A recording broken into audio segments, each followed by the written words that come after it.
Let's start off by learning how to navigate Excel. Across the top here, you'll see a toolbar. Every time you click something on the toolbar, the ribbon below will change. For example, if I click Formulas, my ribbon is going to be different from when I click Data. Most of your common features are going to be underneath Home. This is where you'll find things like Cut, Copy, Font Formatting, Justification, and other nifty tools that we'll cover later. Now let's take a look at our actual spreadsheet. Across the top, you have letters, and across the left-hand side, you have numbers. The letters refer to columns, so this is column A. This is column D.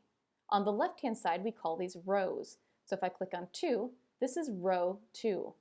Now each individual cell references with a letter and a number. For example, if I click on this cell, it's A1 because I'm in the A column on the first row. If I click on this cell, it is E6 because I'm in the E column on the 6th row. If you have a question on what cell that you're in, if you click on something, in the top left-hand corner, you're going to see the letter with the number. So this is I16. This cell is P15. These are going to come in handy as you learn to write formulas and navigate through Excel. The bottom bar can come in handy. Right in the bottom right-hand corner, you'll see 3 different types of views.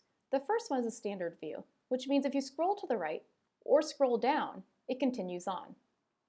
The next view is going to show you your page layout. This will include headers, margins, and show you what it will look like if you're going to print it out. The third view will actually show you page breaks. So when you have data, you can see exactly where the page break will occur. I'm going to go back to our standard view. On the very bottom right, you're going to notice a zoom option. So if you want to zoom closer to your cells, you drag to the right towards the plus sign, or if you want to zoom out, you drag towards the minus sign. This entire document is called a workbook, meaning all of the sheets and all of the data in here is saved inside the workbook. Now you can have individual sheets within one workbook. You'll see this down the bottom. So here's sheet 1. If I wanted to add another sheet, I just click the plus sign and create sheet 2. I can continue doing this for as many sheets as I need. A good example of when you'll use this is that let's say you have a January sheet and a February sheet. That way you can quickly see month to month, include the same data or even different data, but be able to work within the same workbook quickly. You can also rename sheets. If I right-click, you'll see a rename option.